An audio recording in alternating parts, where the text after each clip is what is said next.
लोकसभा चुनाव के पहले चरण और दूसरे चरण की वोटिंग के बाद उत्तर प्रदेश में जहां पर मुख्य विपक्षी दलों की एकजुटता का बीजेपी सामना कर रही है और इसी को देखते हुए बीजेपी ने मुकाबले के लिए अपने प्रयास दोगुने कर दिए हैं और इसके लिए दलित और अन्य पिछड़ी जातियों के मतदाताओं के घर पहुंचने की कोशिश की जा रही है ताकि ये बताया जा सके कि वो वोटरों का जाति के आधार पर भेदभाव नहीं कर रही है। बीजेपी में काम कर रहे संगठन के लोगों का कहना है कि ऐसा इसलिए किया जा रहा है ताकि राज्य में मुख्य विरोधी समाजवादी पार्टी और बहुजन समाज पार्टी के गठबंधन के जातीय समीकरण की काट निकाली जा सके, जिनके पास दलित, ओबीसी और अल्पसंख्यक मतदाताओं का समर्थन है। इसके अलावा गठबंधन के पास एक और दल है, अजीत सिंह का राष्ट्रीय लोकदल, जहां पर जातीय समीकरण काफी गहरा है।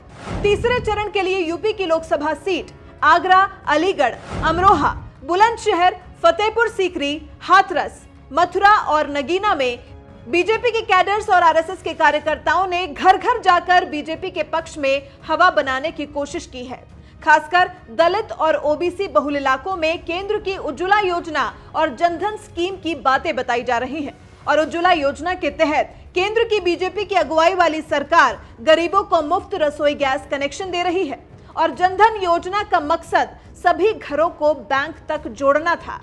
एक बात और बता दें कि लोगों के साथ यह संपर्क अभियान पहले चरण में 11 अप्रैल को हुई वोटिंग के बाद तेज किया गया है, जब पहले चरण में वोटिंग 2014 के 66.52% के मुकाबले इस बार 63.69% हुई। कुल मिलाकर बीजेपी और बीजेपी के अनुषंगिक संगठन तीसरे चरण के मतदान से पहले उन इलाकों में जनता से डोर टू डोर अभियान तेज कर रहे हैं और इससे लग रहा है कि जो गठबंधन जाति को लेकर समीकरण बनाकर फूले नहीं समा रहा था, उसी समीकरण की बीजेपी और उसके संगठन उन जातियों के संपर्क में पहुंचकर गठबंधन की हवा निकाल रहे हैं। अब देखना दिलचस्प होगा कि जो 23 मई को रिजल्ट आएगा उसका परिणाम क्या होता है। ये देखने वाली बात होगी कि गठबंधन की बीजेपी ने हवा निकाली या खुद उसकी हवा निकल गई।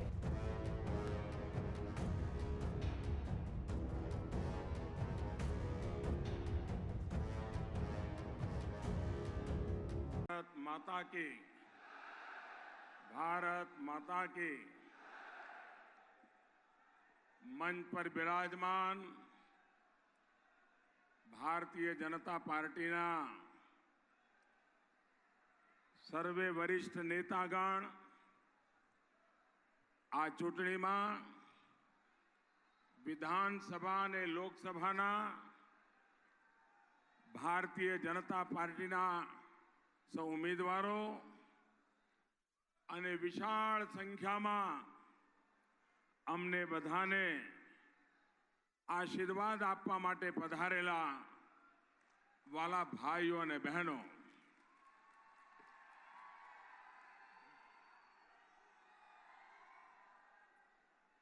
હનુમાન જયંતિ હમણાં જ ગઈ છે, પંચમુખીમાં બરાબર કરી દો કે નહીં?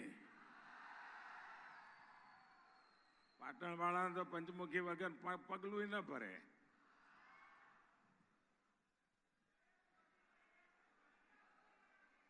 આપણી આ ધરતી આસુરી તત્વોનો સંહાર કરનાર માં ભગવતી મહાકાળી અને પંચમુખી હનુમાનજી महाराज आ धरती ने वंदन करूं छूं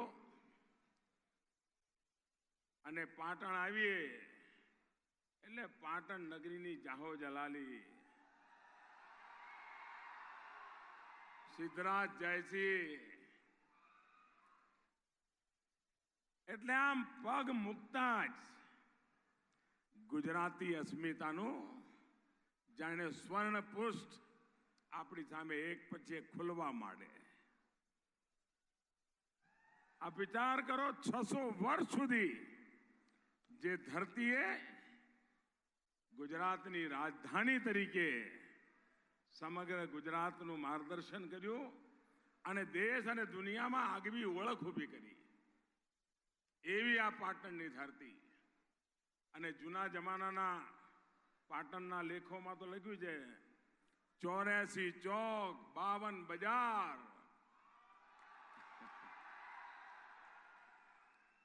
અને સોના ચાંદીની ટંકશાળ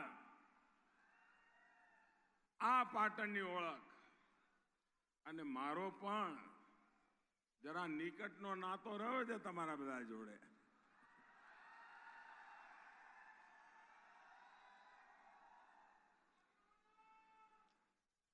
પેલા પાટણમાં અહીંયા મારું રહેવાનું થતું. કાગડાની ખડકી, સોની વાળો, ખીજડાની પોળ,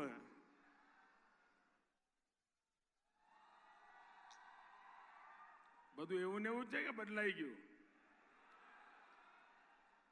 અને ત્યાં ઓલા ફાટિયાર દરવાજે નાગર લીમડીમાં બધા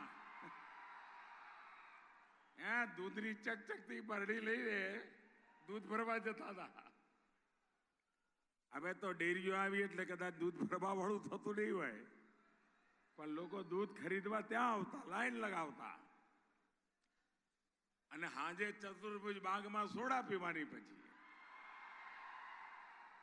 એ ચાલે છે કે બધું બંધ થઈ ગયું?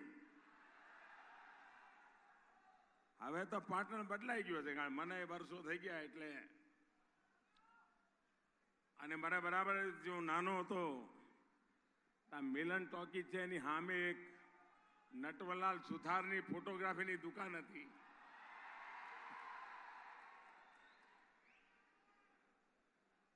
કદાચ મેં જીવનમાં સ્ટુડિયોમાં પહેલો ફોટો પાટણમાં આ નટવરલાલ સુથારના સ્ટુડિયોમાં પાડ્યો હતો.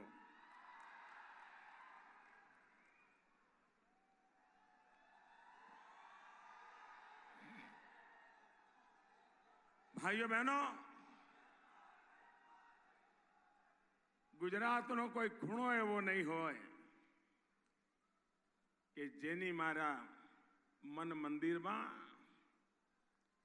અસર ન હોય, છાપ ન હોય અને પ્રેરક ઘટનાઓ ન હોય. અને એમાં આ ધરતીમાં હું જન્મ્યો, ઉત્તર ગુજરાતે મોટો કર્યો. મને બરાબર યાદ છે, વીર માયાની વાત કરીએ, વીર માયાની ટેકરીની ચર્ચા થતી હતી, કોઈ પૂછનારું નહોતું. વિજયકુમાર ત્રિવેદી સહિત અનેક મોટા મોટા દિગ્ગજો અહીંયાથી પેદા થયા. પણ જ્યારે ધરતીથી જોડાયેલ અહીંનું સંતાન એ જ્યારે મુખ્યમંત્રી બન્યો તો વીર માયા ટેકરીનું મહાત્મય શું છે અને વીર માયાનું કેટલું મોટું બલિદાન હતું, એને જીવતું કરવાનું કામ કર્યું. આ રાણીની વાવ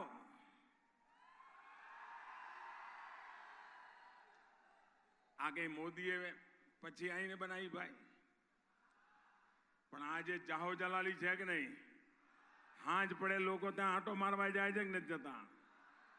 અને વર્લ્ડ હેરિટેજમાં એને સ્થાન મળ્યું. અને હવે તો આખું હિન્દુસ્તાન નોટો ઉપર એક બાજુ ગાંધીજી ગુજરાતના તો બીજી બાજુ રાણકી વાવ.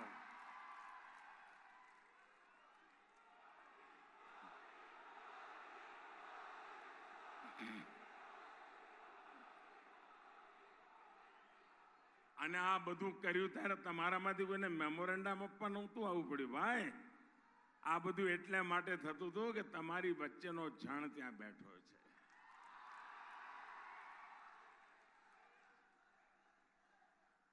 ઉત્તર ગુજરાતના સંતાન તરીકે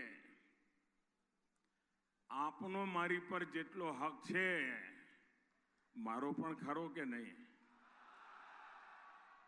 એવું ના ચાલે, ધીમું ધીમું બોલો, એ ના ચાલે.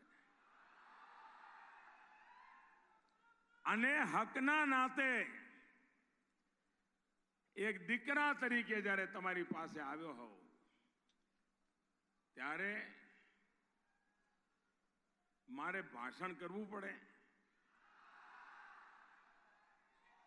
આ વખતે જ્યારે પાર્ટી મારા કાર્યક્રમો બનાવતી હતી ત્યારે ગુજરાત ભાજપના લોકોનો મારે આભાર માનવો છે કે એમણે મને કહ્યું કે સાહેબ તમે ગુજરાતમાં બહુ ઓછા આવત હોય ચાલે દેશમાં બધા ફર્યા કરજો ને ગુજરાત સંભાળી લઈશું અમે.